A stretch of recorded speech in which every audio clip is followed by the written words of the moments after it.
کہ 4 رکعت والی جو نماز ہے اس میں ہم نے قاعدہ آخرہ میں بیٹھنے کی بجائے ہم کھڑے ہو گئے، یہ مسئلہ باقی رہا تھا۔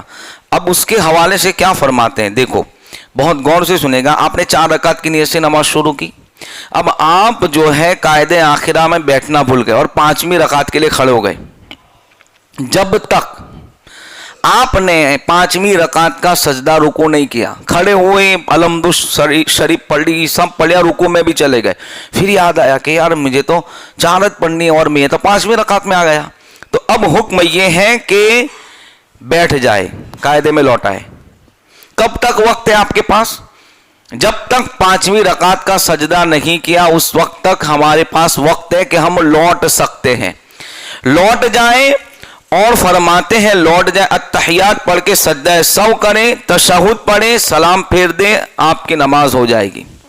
اور اگر آپ نے سجدہ سہو نہیں کیا تو نماز لوٹانا ضروری ہے۔ اب اسی طرح اب مان لو کسی نے 5ویں رکعت کا سجدہ بھی کر لیا، تو اب فرماتے اس کا فرض باطل ہو گیا۔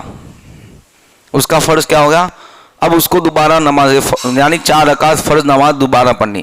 فرماتے ہیں 1 رکعت اور ملا لے، 6 کر لے، 1 رکعت اور ملا لے اور کیا کرے؟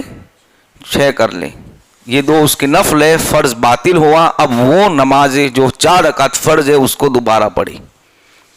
اسی طرح ایک اور مسئلہ فرماتے ہیں اگر قاعدہ آخرہ میں التحیات بھول گیا، التحیات کے بجائے اس نے الحمد شریف پڑھ دیا، الحمد کی صورت پڑھ دی بلبل میں، بھولج گیا، ایسا بھی ہوتا ہے، تو فرمایا سلام، اب یہاں تک کہ سلام بھی پھیر دیا، سلام پھیر دیا، پھر یاد آیا کہ یار میں نے تو الحمد کی صورت پڑھی، مجھے تو التحیات پڑھنی ہے، تو فرماتے ہیں سجدہ سہو کرے، یاد آتے ہی لوٹے، التحیات پڑھے، سجدہ سہو کرے، نماز پوری کرے۔